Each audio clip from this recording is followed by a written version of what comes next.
Bismillahirrahmanirrahim. Assalamualaikum warahmatullahi wabarakatuh. Amsayna ala fitratil Islam wa kalimatil ikhlas wa ala dini nabiyina Muhammadin sallallahu alaihi wasallam. Asyhadu an la ilaha illallah wahdahu la syarikalah wa asyhadu anna Muhammadan abduhu wa rasuluhu alladzi la nabiyya ba'da, amma ba'd. Apa kabar pemirsa di rumah? Semoga senantiasa dalam keadaan sehat walafiat. Saya Nita Konita akan menemani sore hari Anda dalam program Mengharap Ridhomu. Akhir tahun kalender Masehi sudah tinggal hitungan hari. Di penghujung tahun 31 Desember, umumnya masyarakat di seluruh dunia berkumpul untuk memeriahkan malam tahun baru dengan penuh dan berbagai euforia. Kebanyakan orang menganggap bahwa awal tahun perlu disambut dengan sukacita. Di negeri kita perayaan tahun baru lebih berkiblat pada budaya barat. Disikapi dengan suasana pesta, pelepasan kembang api dan petasan, makan-makan dan acara bergadang semalaman suntuk. Lantas bagaimana Islam memandang? Di studio telah hadir Ustadz Raja atau Ustadz Rahmat Ja'far yang akan membahas tema kita pada sore hari ini, yakni euforia merayakan akhir tahun. Kita sapa beliau. Assalamualaikum Ustadz. Waalaikumsalam warahmatullahi wabarakatuh. Apa kabar Ustadz? Sehat? Alhamdulillah sehat walafiat. Alhamdulillah sehat. Baik Ustadz, sebenarnya bagaimana sih pandangan Islam mengenai euforia perayaan tahun baru, terutama di negeri kita tercinta Indonesia? Tafadhol Ustadz. Bismillahirrahmanirrahim. Assalamualaikum warahmatullahi wabarakatuh. Alhamdulillah, assalatu wassalamu ala rasulillah wa ala alihi wa ashabihi wa mawalah. Tentang euforia akhir tahun. Satu fenomena yang terus berulang setiap akhir tahun. Sebenarnya tidak ada yang perlu disambut, ya, tidak ada yang perlu disambut.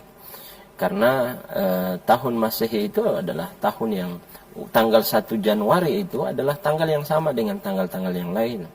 Hanya saja dia bisa dijadikan sebagai momen tadkir, momen untuk tambih, mengingatkan.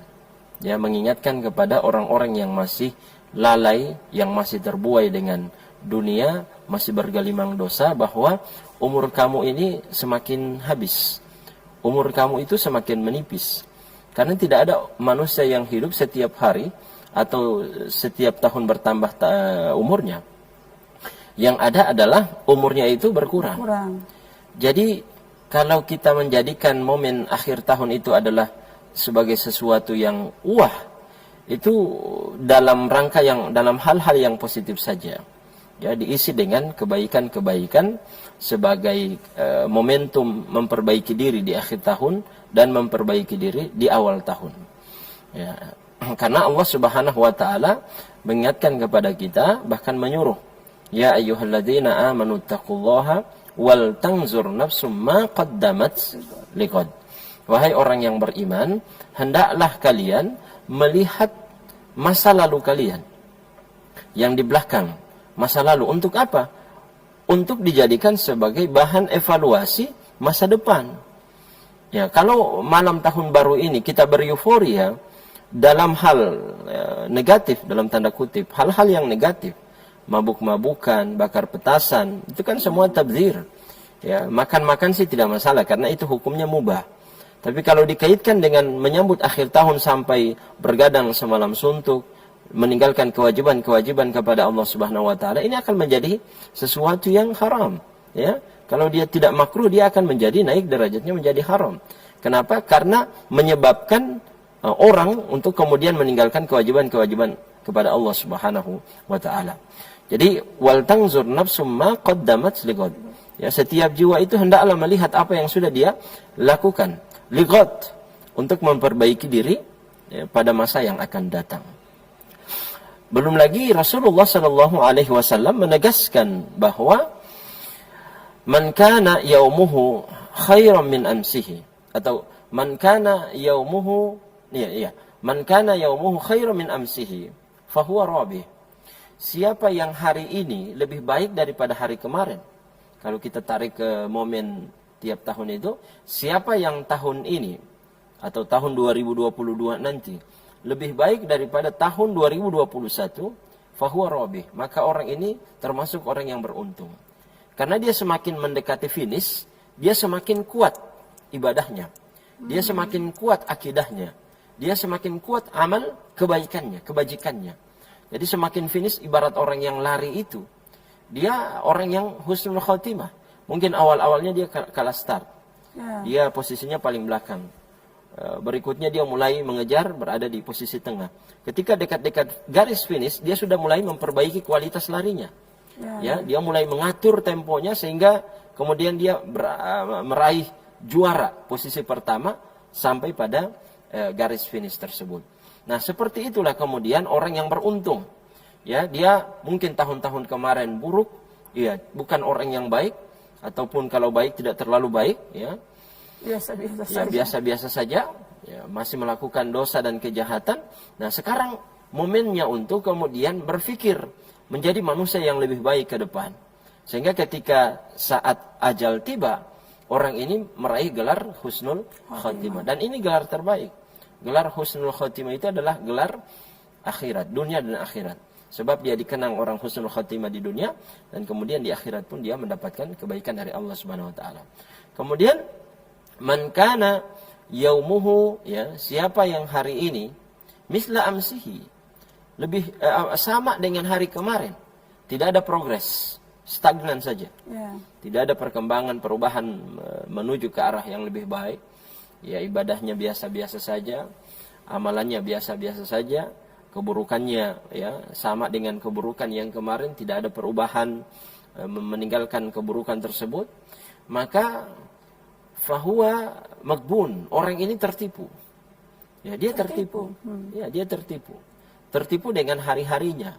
Kenapa kau tidak berpikir menjadi orang yang lebih baik? Kemudian yang ketiga, man kana yaumuhu syarran min amsihi. Siapa yang hari ininya lebih buruk dari yang kemarin. Ini parah, kalau yang tadi hanya tertipu, maka orang ini terlaknat. Dilaknat oleh Allah Subhanahu wa taala.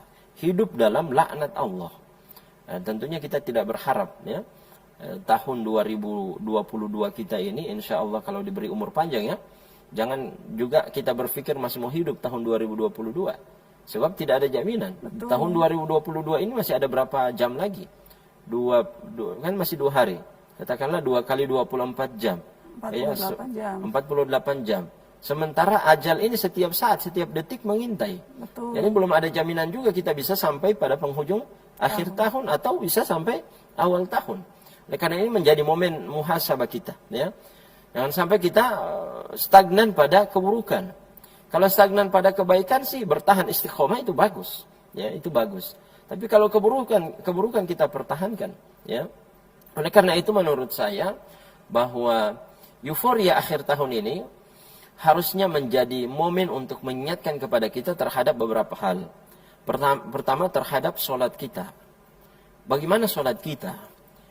Kalau sampai pada penghujung 2021 ini Allah sudah berikan kita kesempatan hidup dengan berbagai macam kenikmatan dan fasilitas dunia yang Allah berikan kepada kita, masih juga tidak mau beribadah, menyembah Allah dalam bentuk sholat, inna lillahi wa inna ilaihi raji'un. Artinya, ya, semakin kita mendekati, ya, ajal kita yang kita tidak tahu apakah masih bisa sampai pada penghujung tahun atau pada awal tahun, tapi kemudian ibadah sholat kita masih berantakan. Sholat masih sesuka hati kita, ya. Sholat masih kemudian seminggu sekali, hari Jumat saja, atau bahkan ada yang setahun sekali. Ya. Hanya bulan Ramadan saja pada sholat tarwih atau sholat Idul Fitri saja. Ini satu masalah sholat ini. Kenapa? Awwalu ma yuhasabu bihil abdu yaumal qiyamati as-shalah. Hal yang pertama kali akan dihisab setelah kita mati di hari kiamat itu adalah sholat. Ya. Ini yang akan menentukan betapapun kebaikan kita, ya, kebaikan-kebaikan sosial kita, ya, ringan tangan, berbagi dengan tetangga, berbagi dengan fuqara, fakir miskin, yang menyantuni anak yatim, janda-janda. Tapi kemudian sholat kita berantakan. Hatta sama orang tua kita berbakti kepada keduanya, ya. Ya, setelah keduanya meninggal kita doakan dalam bentuk kenduri misalnya, sedekah makanan atas nama mereka berdua. Tapi kalau kita tidak sholat, semua itu akan dinilai 0 oleh Allah Subhanahu wa taala. Sebab penentu angka itu adalah sholat. Penentu angka itu adalah sholat. Jadi ini, momen akhir tahun 2021 masih nggak sholat, ketinggalan zaman.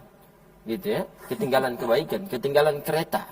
Ya, ibarat gerbong kereta, orang lain sudah mau hampir pada finishnya, kita ini masih berada di situ dan tidak bergerak, ya, tidak ada perkembangan sama sekali.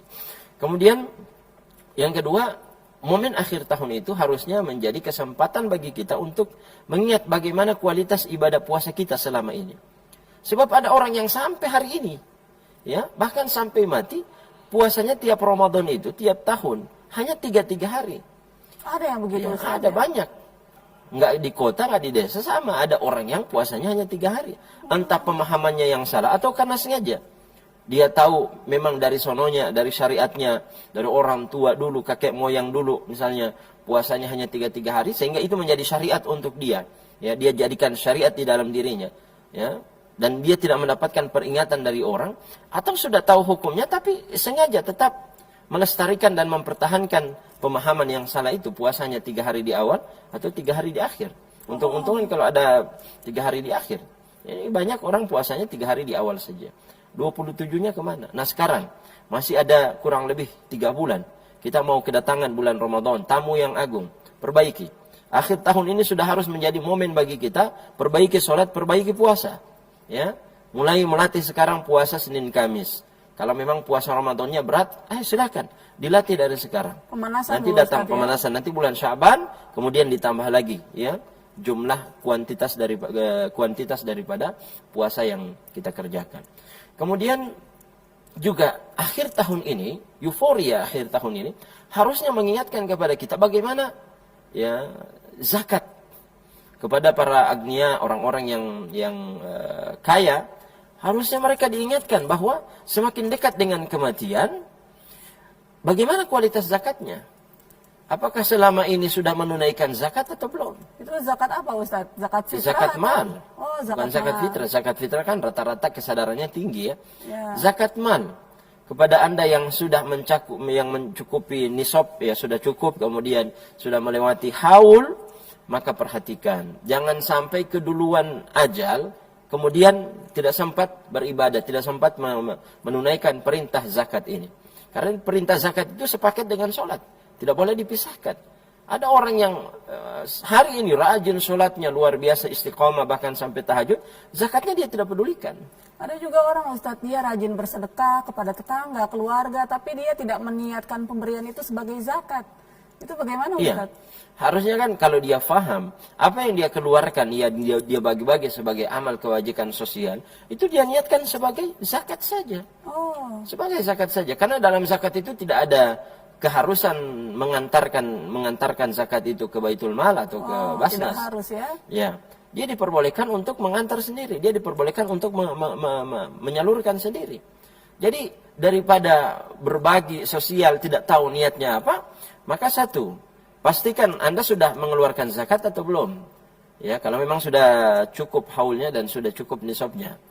Yang kedua, kalau sudah mengeluarkan kewajiban zakat, ya silakan dihadiahkan untuk orang tua yang sudah meninggal kalau memang sudah meninggal, atau teman-teman, kawan-kawan yang dulu ya baik kepada kita, ya kita hadiahkan dari zakat, dari sedekah kita itu. Itu kan sampai semuanya.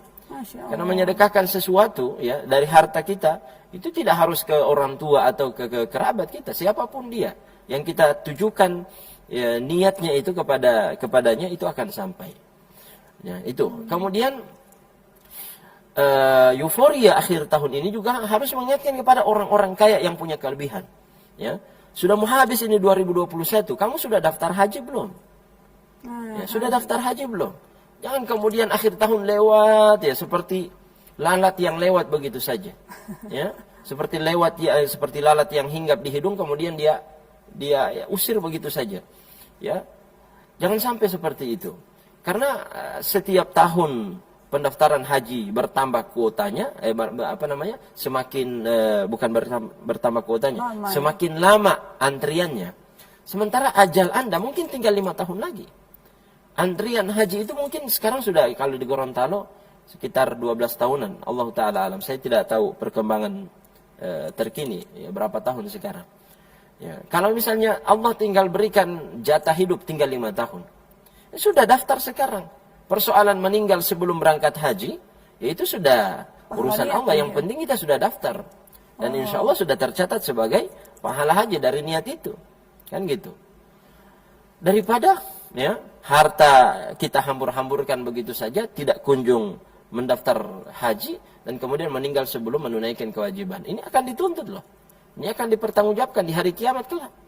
Jadi momen akhir tahun itu pada hakikatnya akhir tahun 2022 itu bukan keharusan untuk kita sambut. Tapi daripada ya kita habiskan energi dan pikiran kita, bahkan sebagian harta kita untuk hura-hura di malam tahun baru, tidak apa-apalah. Kalau mau berzikir bersama silakan. Ya, mau mengadakan ceramah silakan sebagai peringatan di akhir tahun, tidak masalah. Bukan memperingati akhir tahunnya, tidak, cuma mengisi momennya.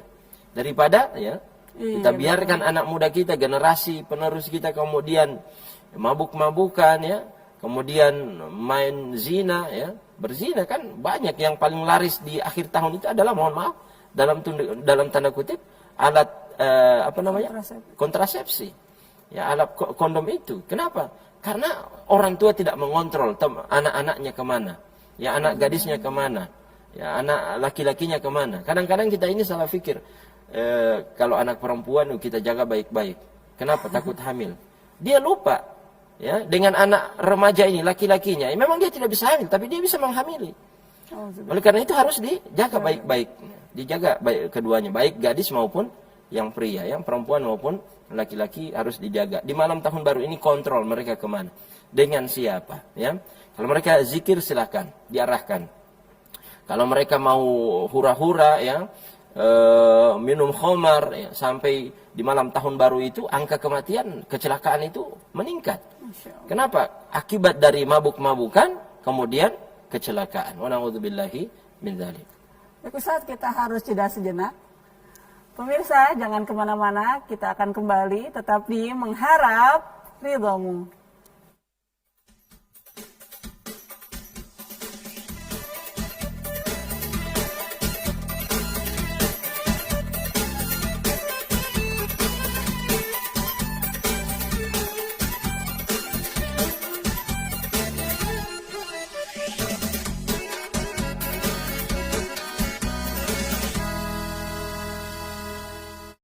Pemirsa, kembali lagi di program Mengharap Ridhomu.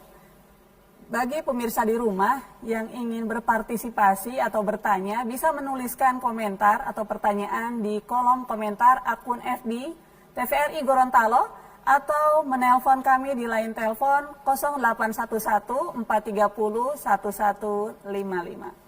Kita cek dulu Ustadz ya, pertanyaan. Oh, ternyata sudah ada yang masuk Ustadz. Pertanyaan pertama dari Bapak Rian Pitalawu. Assalamualaikum. Waalaikumsalam warahmatullahi wabarakatuh. Ustadz, kenapa umat Islam dilarang merayakan tahun baru? Tafadhol Ustadz. Baik. Begini. Pertama, kita punya identitas sendiri. Jadi kaum muslimin itu sengaja diupayakan oleh Umar radhiyallahu taala anhu. Beliau sudah beristihad untuk menghadirkan tahun sendiri ya. Penanggalan sendiri, yakni tanggal penanggalan Hijriyah. Kenapa? Karena Masehi itu identitas orang-orang Masehi, Masihiyun, ya, Masihi, ya, orang-orang Nasrani. Supaya punya identitas sendiri, maka beliau beristihad. Nah, harusnya yang kemudian kita jadikan sebagai patokan di dalam perhitungan setiap hari itu, penanggalan momen-momen kita itu adalah Hijriyah. Nah, kenapa kemudian kebanyakan orang lebih banyak merayakan pergantian tahun baru Masehi? Karena satu, memang sebelum tahun Hijriah dia sudah ada, ya, dan tapi ini bukan alasan pembenaran, tidak.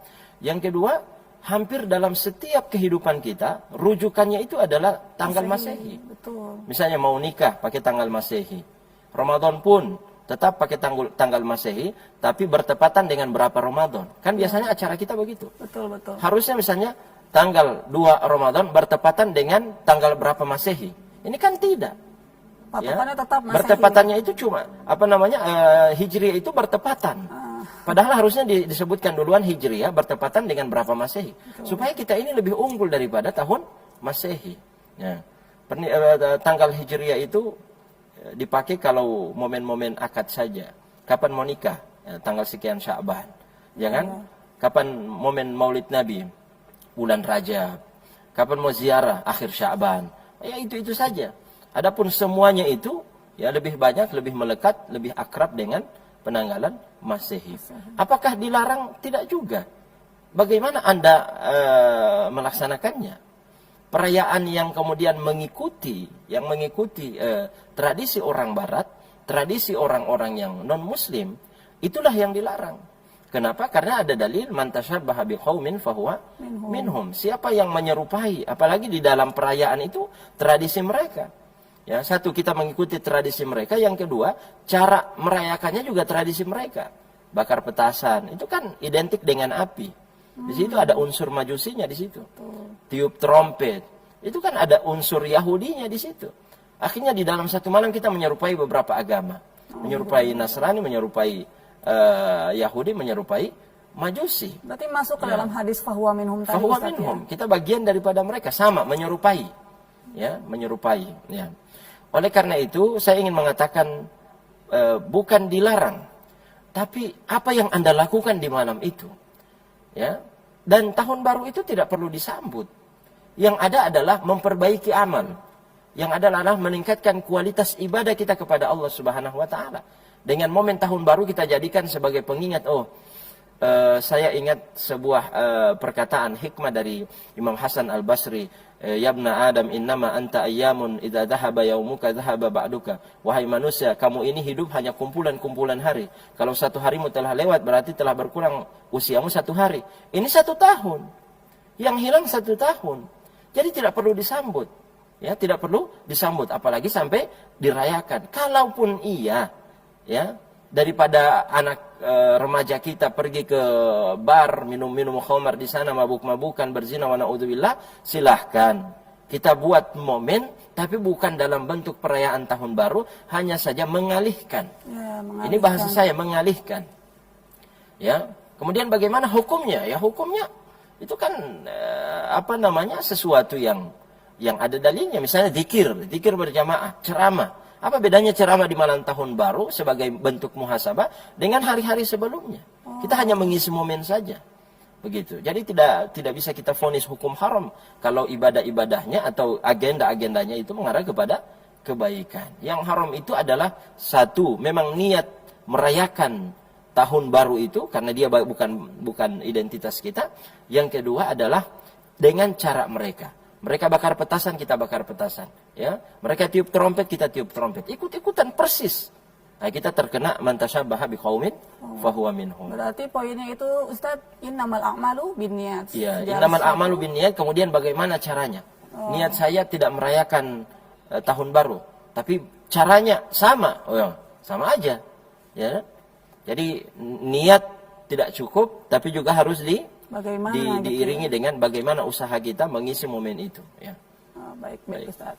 Baik, tarian kita lawu insya Allah bisa dipahami ya jawaban dari Ustaz. Kemudian Ustaz ada pertanyaan berikutnya dari Muhammad Ilham Arman. Assalamualaikum warahmatullahi wabarakatuh. Waalaikumsalam warahmatullahi wabarakatuh. Ustaz, apakah boleh bakar-bakar ikan di malam tahun baru? Ya, bakar-bakar ikan ini hukumnya boleh. Mau tahun baru, mau tahun lama, mau hari-hari, mau tahun Masehi, sebelum Masehi, ya boleh saja. Itu kan aktivitas tiap hari, ya. Selama yang dia bakar itu ikan dia sendiri, bukan ikan orang. Itu. Kalau ikan orang ya haram, karena dia mencuri gitu ya. Tapi ikan sendiri ya suka-suka gue dong. Ini kan ikan saya bakar kapan saja, itu hak saya. Masalahnya adalah pada niat dan momennya. Ini ikan saya beli memang niat untuk merayakan euforia tahun baru. Ikan tidak masalah. Persoalannya setelah ikan ada minum khamar. Ternyata ikan ini dia bikin tola-tola. Itulah masalahnya. Itu masalahnya.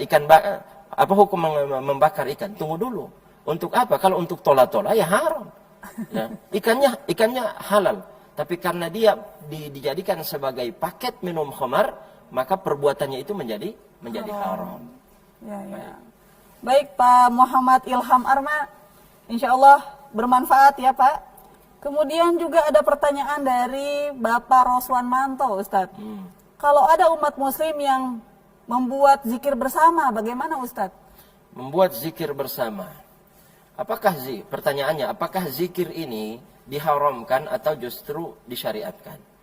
Baik, disyariatkan. Itu perintah. Ya. Wadhkurullaha dzikran katsira. Ala bidzikrillahi tatma'innul qulub. Zikir banyak sekali ayat-ayat yang datang menjelaskan tentang itu. Bagaimana caranya? Ada yang berzikir sendiri, ada yang berzikir berkelompok, bahkan berjamaah. Kumpul orang-orang di lapangan terbuka, kemudian berzikir, ada pemandunya. Apakah menjadi haram? Di mana sisi haramnya? Di mana sisi? Pada momennya Pak Ustadz, momen malam tahun baru. Ya, emang kita niatnya untuk euforia tahun baru? Kan tidak, kita mengisi, mengalihkan. Ada penyebabnya di situ. Ada penyebabnya. Yang kedua, kalau kita kembalikan pada dalil umum, dalil zikir itu kita akan temukan. Bagaimanapun caranya, karena Allah tidak menjelaskan bagaimana cara berzikir. Yang ada udzukurullaha dzikran katsira. Bahkan perintahnya itu dalam bentuk jamak. Perintah berzikir itu datang dalam perintah jamak, dalam bentuk jamak. Ya, berzikirlah kalian. Wadhkurullah, berjamaah. Berzikirlah kalian. Dalam keadaan sendiri atau dalam keadaan berjamaah, itu terserah kita. Ya, mengeraskan suara Pak Ustadz. Memang mengeraskan suara dilarang ketika berzikir. Kan ada ayat Pak Ustadz tentang berzikirlah, ingatlah Allah dalam keadaan dengan suara yang lirik. Itu kalau sendiri, tidak mungkin kalau saya sendiri berzikir teriak-teriak. Allah itu Maha mendengar. Tapi kalau berjamaah, berkelompok, tidak bisa kita hindari suara akan menggemuruh, ya kan? Kenapa? Karena kumpulan dari setiap individu itu. Betul. Akhirnya dia menjadi zikir berjamaah. Apalagi memang sengaja disetting kita berjamaah. Ada yang pandu, kemudian jamaahnya mengikuti. Ya. Jadi bagaimana modelnya, bagaimana bentuknya, caranya, selama tidak bertentangan dengan syariat, maka dipersilahkan. Kalau memang sudah menjadi tradisi mengisi akhir tahun itu dengan berzikir, dan niatnya adalah mengalihkan, ya, daripada mereka berzina minum khamar, coba bayangkan, ya, maka silahkan dilakukan, tapi dengan cara yang benar. Karena ada juga yang zikir sambil joget-joget, ya. Iya, itu yang tidak dibenarkan di dalam syariat. Allah Ta'ala a'lam bishawab. Baik, Bapak Roswan Manto, insya Allah bermanfaat ya Pak ya. Ada pertanyaan berikutnya Ustadz, apa hukum mengucapkan selamat tahun baru Ustadz? Boleh tidak? Mengucapkan selamat tahun baru, ya boleh-boleh saja. Ini kan masuk dalam ranah muamalah, ya, dalam ranah muamalah. Sekarang begini, kalau saya dipersoalkan mengucapkan selamat tahun baru, ada ndak yang berani melarang saya mengucapkan selamat pertengahan tahun atau selamat tahun baru? Ya, saya ucapkan selamat akhir tahun, ada ndak? Sama aja, sama saja, tidak ada bedanya. Jadi ucapan selamat tahun baru itu sebenarnya hanya masuk dalam ranah muamalah, ya, dalam ranah muamalah. Yang dilarang itu merayakannya, merayakan dengan cara itu, ya, dengan cara yang tadi saya jelaskan. Tabdzir tadi itu ya Ustaz. Ya, tabdzir, ya. Sudah ada larangannya itu. Kita kalau di malam tahun baru itu yang rugi kan kaum muslimin. Mereka yang produksi petasannya, trompetnya, kita yang beli, kita yang rugi, mereka yang untung. Kan gitu. Belum lagi akibat kemudorotan yang ditimbulkan dari petasan-petasan itu. Orang yang jantungan, ada yang meninggal, ada yang bakar petasan, tangannya terputus, jari-jarinya terputus. Ini kan mudorot, bertentangan dengan kaidah agama, la darar wa la dirar. Tidak boleh memberikan mudorot terhadap diri sendiri. Termasuk itu, ancaman putus tangan, ya. Ada yang terbakar karena main kembang api dan seterusnya. Itu la darar wa la dirar, dan tidak boleh memberikan mudorot kepada orang lain. Dan malam tahun baru itu mudarat besar sekali, ya, dengan bakar petasan. Orang Masya Allah, orang jantungan, bertambah jantungnya, ya, bukan jumlah jantungnya, bertambah penyakit jantungnya, ya, ketakutan, bahkan ada yang kaget sampai mati, ya. Belum lagi mudarat yang lain. Jadi seperti itu, ya. Baik, Allah Ta'ala alam bishawab. Ini Ustadz, kemudian mengapa orang muslim sendiri lebih antusias merayakan tahun baru Masehi dibanding tahun baru Hijriah Ustadz? Ya, karena tadi saya sudah sampaikan bahwa memang kita ini lebih melekat dan lebih dekat dengan akrab dengan penanggalan Masehi. Oleh karena itu coba kita bandingkan. Miris sesuatu yang sangat ironi. Ketika tahun baru Hijriah datang, siapa yang merayakan? Yang kita rayakan mungkin doa di masjid-masjid, ya kan? 1 Muharram, kemudian 10 Muharram. Kalaupun kita merayakan semarak tahun baru Hijriah, yang merayakannya anak-anak. Oh iya. Orang dewasanya kemana? Anak-anak, siapa yang mendampingi nak? Ibu guru, Pak. Ya kan? Orang tuanya enggak, nanti tunggu tahun Masehi. Ini kan ironi. Ya. Harusnya kita sadar diri bahwa kita punya identitas sendiri dan kita bangga dengan identitas itu. Kenapa kita bangga dengan identitas orang lain yang orang lain itu tidak pernah merayakan ya perayaan tahun baru kita sendiri? Iya, betul. Itu jawaban intinya adalah karena memang kita lebih dekat dengan penanggalan Masehi, dan ini sebenarnya bukan alasan pembenaran ya, bukan alasan untuk menjadi pembenaran. Ustaz, ada pertanyaan lagi di Facebook. Ya. Dari Bapak Ramdan Napu. Assalamualaikum. Waalaikumsalam warahmatullahi wabarakatuh. Ustadz, kiat apa yang harus kita lakukan agar tahun baru berikutnya lebih baik dari tahun sebelumnya? Nah ini mantap pertanyaannya. Apa yang harus kita lakukan untuk kemudian menjadikan tahun berikutnya itu lebih baik dari tahun hari ini? Satu, ya, kualitas ibadah kita kepada Allah Subhanahu wa taala harus diperbaiki. Tadi dalam masalah sholat, ya. Orang yang belum sholat, ayo silakan berpikir untuk sholat. Orang yang sudah sholat, ya pertahankan istiqamah. Jangan sampai kemudian sholat yang selama ini kita bangun tahun 2022 hilang. Ya, jadi istiqamah, pertahankan. Kemudian agar tahun berikutnya menjadi tahun yang lebih berkualitas, maka muhasabah, ya muhasabah. Muhasabah itu menghitung. Di akhir tahun ini kita hitung-hitung. Apa dosa yang pernah kita lakukan? Dosa kepada Allah atau dosa kepada manusia. Kan dosa ini ada dua ya. Ada dosa yang berhubungan dengan hak Allah, ada dosa yang berhubungan dengan hak manusia. Kita hadirkan itu. Kalau boleh kita list, kalau bisa kita list. Dosa kepada Allah, saya pernah datang ke dukun. Dosa kepada Allah, selama ini saya tidak sholat. Dosa kepada Allah, selama ini puasa saya baru 3 hari tiap Ramadan. Orang lain 30 hari, saya 3 hari. Dosa kepada Allah, saya belum bayar zakat. Dosa kepada Allah, sudah mampu tapi belum mau haji. Itu coba hadirkan. Dosa kepada manusia, saya pernah memindahkan pagar tanah 1 meter ke tanah orang. Oh, saya pernah korupsi, saya pernah mencuri, saya pernah mengfitnah rumah tangga orang dan karena fitnah saya itu bubar rumah tangganya. Saya pernah memfitnah usaha orang dan karena fitnah saya itu bangkrut usahanya. Coba hadirkan. Nah, setelah itu kemudian setelah muhasabah baru taubat. Bertaubat kepada Allah. Karena tidak mungkin kita mau taubat kalau kita tidak muhasabah. Betul. Tidak mungkin kita mau beristighfar, mengakui kesalahan kita, bertaubat kepada Allah kalau kita tidak tahu apa jenis dosanya. Oleh karena itu akhir tahun ini boleh saja kita rayakan dalam tanda kutip, ya. Tapi dalam rangka istihdar, menghadirkan adzunub, menghadirkan dosa-dosa kita. Setelah itu kemudian taubat. Ya. Sekarang banyak orang yang ingin taubat cuma tidak tahu caranya. Menganggap taubat itu adalah ritual yang sesuatu yang besar. Bahkan ada yang harus mengundang imam untuk istilahnya di Gorontalo itu mengadi salawati. Ya boleh saja. Ya, dia ingin bertaubat dari minum khamar, dia undang seorang imam ngadi salawati, mengaji salawat, ya baca salawat di rumahnya. Dan dari situ dia tidak minum khamar. Bagus, silahkan. Tapi kan terlalu merepotkan Anda harus mengundang orang ke sini. Kan? Padahal cukup taubat itu adalah hubungan kita dengan Allah. Justru dosa kita yang selama ini tidak diketahui oleh orang jangan dipublish, jangan dibicarakan. Saya mau bertaubat ya dari dosa A, B, C, tidak boleh. Itu tidak boleh, apalagi dari dosa zina. Karena itu adalah kefasikan, harus ditutupi. Nah, bertaubat kepada Allah sesuatu yang sederhana, hadirkan 3 syarat. Syarat taubat adalah yang pertama, ya, kata kuncinya menyesali.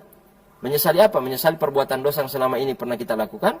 Yang kedua adalah berjanji, yang ketiga adalah berazam, ya. Mohon maaf, yang pertama adalah menyesali, yang kedua berhenti, yang ketiga adalah berjanji, ya, azam. Kalau dia berhubungan dengan hak Allah cukup 3 itu. Kalau berhubungan dengan hak manusia tambah 1 syarat lagi, yakni irja hukukil adamiyin, mengembalikan hak orang lain yang pernah kita ambil. Contoh ingin bertaubat dari dosa pernah menyerobot tanah orang. Dia pernah menggeser batas tanah 1 meter ke tanah orang. Dia harus kembalikan itu, batas tanah ke batas yang sebenarnya, supaya taubatnya diterima. Gengsi Ustaz. Dia bilang saya gengsi Ustaz. Ya, lebih baik malu di dunia daripada nanti malu di akhirat. Karena kata Nabi SAW, man iktata'a shibran minal ardi zulman, tawaqahu Allahu iyyahu yaumal qiyamati bisab'i aradin. Siapa yang mengambil tanah orang satu jengkal, maka Allah akan kalungkan itu di lehernya di hari kiamat dan akan dikali 7 lapis bumi. Itu sejengkal. Bagaimana dengan 1 meter? Ustaz, semakin menarik pembahasan kita sore hari ini, cuman kita harus beri. Masya Allah. Pemirsa jangan kemana-mana, tetap di Mengharap Ridhomu.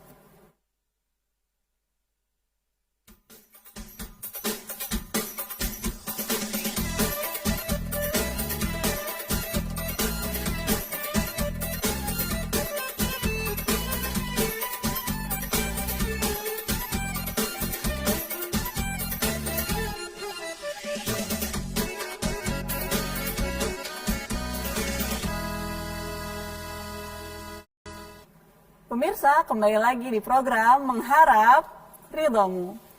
Bagi pemirsa di rumah yang ingin berpartisipasi atau bertanya, bisa menuliskan pertanyaan di akun Facebook TVRI Gorontalo atau menghubungi line telepon kami di 0811 430 1155. Baik Ustadz, pertanyaan dari Pak Ramdan Napu tadi belum selesai Ustadz. Tentang kiat apa yang harus dilakukan agar tahun baru yang akan datang, tahun yang akan datang lebih baik daripada tahun sekarang ini? Jadi kiat yang pertama adalah muhasabah, yang kedua adalah taubat. Nah, taubat ini harus menghadirkan 3 syarat. Kalau berhubungan dengan hak Allah, 4 syarat, ada tambahan 1 syarat kalau berhubungan dengan hak orang lain, yakni mengembalikan hak orang yang pernah kita ambil, memperbaiki nama orang yang pernah kita fitnah, memperbaiki usaha orang yang pernah kita cederai, ya, sehingga bangkrut dan seterusnya dan seterusnya. Nah, bagaimana cara taubatnya? Kalau bisa sih supaya serius, ya di akhir tahun ini kita isi dengan sholat taubat. Gimana caranya Ustaz? Sebelum sholat taubat kita mandi taubat dulu. Oke, mandi taubat itu ya mandi biasa, tapi niatnya adalah mandi taubat. Ya, kemudian yang kedua adalah sholat, ya sholat taubat. Bagaimana niat sholatnya? Dalam hati saja, ya Allah saya mau sholat taubat 2 rakaat. Setelah sholat taubat baru hadirkan ini yang 3 syarat ini. Dosanya difikir dulu apa? Kan muhasabah kan? Kita ingat, ya, dosa saya selama ini meninggalkan sholat. Oh baik. Menyesali selama ini tidak sholat. Yang kedua adalah berhenti dari perbuatan meninggalkan sholat. Yang ketiga adalah berjanji tidak akan meninggalkan sholat. Kan itu? 3 unsur tadi. Sudah, iya cukup. 3 unsur. Buktikan dengan perbuatan sebaliknya, yakni mengisinya dengan sholat. Kan sudah berjanji tidak akan meninggalkan sholat lagi. Berarti sudah harus sholat kan gitu? Betul. Sudah harus sholat. Nah, ada 1 dosa yang ingin dia taubati juga. Saya pernah duduk di legislatif, tapi dengan suara orang lain yang saya manipulasi. Ya, ini repot. Ya, dia harus mengaku sama orang yang pernah dia manipulasi suaranya, bahwa selama ini saya duduk karena dari suara kamu. Itu makanya kalau mau berbuat dosa, pikir-pikir. Ya, kalau berhubungan dengan hak orang, berpikir panjang sebelum melakukannya. Karena ketika mau taubat, repot kan? Ya, saya mau taubat, dosanya apa? Pernah mengfitnah rumah tangga orang sampai cerai. Nah, coba bayangkan, ini cerai ini sudah mempengaruhi anak-anaknya, ya, mencederai perasaan anak-anaknya, broken home. Coba bayangkan kalau Anda mau taubat, betapa repotnya Anda harus memperbaiki rumah tangga mereka. Oleh karena itu, ya, 1 adalah muhasabah, yang kedua adalah taubat, yang ketiga tasyakur, bersyukur kepada Allah Subhanahu wa taala masih diberikan momen untuk hidup, ya, menambah kebaikan. Nah, sekarang kalau kita sudah mulai masuk pada syukur, berarti hadirkan apa definisi syukur. Definisi syukur adalah isti'malun ni'mati fi ta'atillahi li ziyadatin ni'mah. Syukur yang sebenarnya itu adalah menggunakan nikmat yang Allah berikan untuk taat kepada Allah, dalam rangka beribadah kepada Allah. Nah, kalau 2022 itu kita hidup di tahun itu adalah kenikmatan, berarti sebaik-baik cara mensyukuri nikmat tahun 2022 adalah mengisinya dengan kebaikan. Sudah, itu saja motivasinya itu. 3, ya, ada 3 hal, 1 muhasabah, yang kedua taubat, yang ketiga adalah bersyukur. Bersyukur masih diberikan kehidupan di tahun 2022, mengisinya dengan kebaikan. Sehingga saatnya kita meninggal pada tahun 2022, maka kita meninggal dalam keadaan husnul khotimah, yang puluhan tahun kita isi dengan keburukan akan terhapus dengan tahun 2022 yang kita isi dengan kebaikan. Tadi Ustadz menarik, mengembalikan hak orang yang sudah kita cederai haknya. Nah ini Ustadz, bagaimana kalau orangnya sudah meninggal? Ya, kalau orangnya sudah meninggal, maka kita cari ahli waris. Ya, kita pernah utang sama dia. Baik, ini kan utang dosa. Orang yang menunda-nunda utang saja, padahal mampu, itu zulm. Matlul ghani zulmun. Orang menunda-nunda bayar utang padahal sudah mampu adalah kezaliman. Dan jangan pandang itu, oh, zalim paling cuma 1 bulan aja Pak Ustaz. Nanti itu setelah itu saya akan bayar. Az-zulmu zulumatun yaumal qiyamah. Kata Nabi, kezaliman yang kamu lakukan sama saudaramu itu, kamu sudah mampu bayar utang tapi tidak mau bayar utang juga, kegelapan di hari kiamat. Ya, kegelapan di hari kiamat. Nah, jadi hati-hati, ya, hati-hati dengan kezaliman itu. Masya Allah. Baik, terima kasih kepada Pak Ramdanapu. Insya Allah jawaban dari Ustadz bisa difahami dan bermanfaat ya Pak. Kemudian ini Ustadz, nasihat untuk para pemuda yang cenderung mereka itu senang sekali beryuforia di malam tahun baru. Iya. Seperti apa Ustadz? Sebenarnya bukan cuma anak-anak muda, ya. Bapaknya dan ibunya anak-anak muda juga ikut-ikutan di situ. Ya. Oleh karena itu nasihatnya umum. Nasihat umum untuk siapa saja, wabil khusus lagi kepada para pemuda. Ingat bahwa umur ini akan ditanya. Ya, wa an umrihi fima afnahu, ya, atau fima ablahu. Dan tentang umurnya kemana dia habiskan. Masa mudamu an syababihi. Masa mudamu kemana engkau habiskan, itu akan ditanya di hari kiamat. Hendaklah ini menjadi motivasi bagi kita untuk mengisi masa muda kita dengan kebaikan. Nah, kalau kita datang ke majelis zikir di malam tahun baru, berarti kan kita sudah berinvestasi mengisi umur masa muda kita dengan kebaikan. Tapi kalau kita mengisinya dengan keburukan, ya, minum khamar sampai main zina wa na'udzubillahi min dzalik, ini akan ditanya semua. Di samping itu adalah perbuatan dosa, umur juga kita akan ditanya. Kemana kamu habiskan masa mudamu? Nah, nasihat saya bukan kepada para pemuda saja, tapi juga kepada para orang tua. Ayo, silakan duduk diskusi bareng dengan anak-anak. Nah, kamu bagaimana akhir tahun ini? Kamu mau kemana? Saya mau ngumpul dengan teman-teman, Pak, Bu. Kalau bisa sih tidak. Ayo kita ngumpul bersama. Kalau bisa ada kelebihan kita rihla, pergi ke suatu tempat wisata, ya, untuk mengalihkan ini. Ya, kecenderungan anak-anaknya ini untuk beryuforia di malam tahun baru dengan kejahatan dan keburukan. Supaya teralihkan, ajak anak-anak kita. Ya, buat semacam acara keluarga saja, tapi jangan menyerupai yang tadi. Ya, orang-orang kafir, tidak. Tapi diisinya dengan kebaikan. Diskusi, undang ustadz, satu keluarga ngumpul, ya kan? Zikir bersama, satu keluarga besar, kemudian isi dengan ceramah, itu masih lebih baik. Makan-makan, bakar-bakar silakan, tapi untuk energi tahajud tengah malam kan bagus. Anak-anak muda, komunitas anak muda misalnya, anak muda bersepeda, ngumpul, kemudian di malam tahun baru mereka bakar sate, kemudian makan bersama, untuk energi disimpan tahajud bersama di tengah malam, kan enak. Masya Allah. Mengakhiri tahun baru dengan kebaikan, mengakhiri tahun sebelumnya dengan kebaikan, mengawali tahun baru dengan kebaikan. Itu baru mantap anak muda. Nah, itu. Baik Ustaz. Baik Ustaz. Sekarang hal-hal yang mubah Ustaz, kalau dia merayakan tahun baru itu dengan hal-hal yang mubah Ustaz, ya, itu hukumnya seperti apa? Perbuatan yang mubah, ya, selama tidak melanggar tidak masalah. Mubah itu adalah satu hukum. Kalau memang hukumnya mubah berarti diperbolehkan. Cuma dalam masalah mubah, ya, kalau dia berlebihan, maka itu akan masuk pada ranah hukum yang baru lagi. Akan berpindah derajat mubahnya ke derajat makruh, bahkan bisa menjadi haram. Contohnya apa, Ya. Ustaz? Contohnya misalnya, apa hukum makan? Boleh, mubah. Mubah kan? Mubah itu artinya boleh, hukum makan.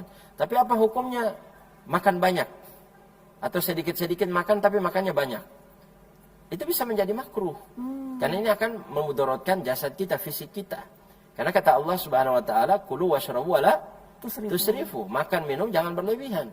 Makan minum hukum asalnya adalah boleh, tapi kalau berlebihan itu yang dilarang. Jadi begitu.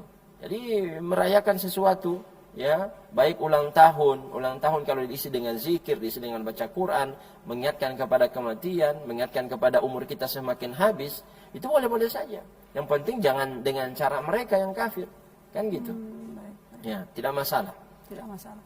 Ini Ustaz, mengingat pembahasan Ustaz tadi yang pertama mengenai sholat. Ya. Sedangkan bagi orang-orang yang sudah terbiasa melaksanakan sholat ini berat. Bagaimana bagi pemula, Ustadz? Apakah ada tips bagi orang yang memang mau memulai sholat? Itu Baik, masalah sholat, ya ini penting sekali. Apalah arti tahun 2021 kita peringati kemarin, kita lalui, sekarang kita mau akhiri, kemudian kita sambut awal tahun baru dengan penuh euforia, tapi ternyata sholat terlewati dan tidak pernah kita lirik lagi, ya. Padahal ini adalah kewajiban yang Allah perintahkan kepada kita. Wa ma khalaqtul jinna wal insa illa liya'budun. Allah ciptakan jin dan manusia untuk menyembah kepada Allah. Inti kita hidup di dunia ini adalah sholat. Yang lain-lain itu adalah sisipan, mengikut, ya. Ya, sholat ini tiap hari. Zakat, puasa tahunan. Ya, Allah sisip dalam kehidupan kita supaya kita tidak boring. Ada aktivitas 1 bulan ini kalian puasa, ya. Zakat tahunan. Haji sekali seumur hidup. Nah, sholat ini yang setiap hari. Nah, bagaimana supaya kualitas umur kita akan bertambah termasuk tahun 2022 ini? Ayo sekarang mulai belajar sholat. Belajar sholat. Bagi para pemula jangan merasa minder, saya mau sholat nih, tapi saya malu. Ya, kenapa? Belum hafal bacaan-bacaannya. Sholat aja dulu, ikut gerakannya. Cukup mempelajari yang rukun-rukunnya. Dan karena itu banyak, saya pribadi banyak kajian-kajian. Makanya saya kajian dimanapun saya tetap sholat. Oh, perlu pembahasan khusus, Ustaz. Pembahasan khusus tentang fikih sholat di mana-mana, baik online maupun offline. Saya pembahasan fikihnya adalah fikih sholat. Kenapa? Karena orang ini banyak yang butuh, ya, banyak yang sangat butuh, meskipun belum tergerakkan hatinya, butuh dengan kajian saya, tapi satu saat mereka akan butuh dengan kajian itu. Kita sudah berada di akhir pembahasan, Ustaz. Oh iya. Iya.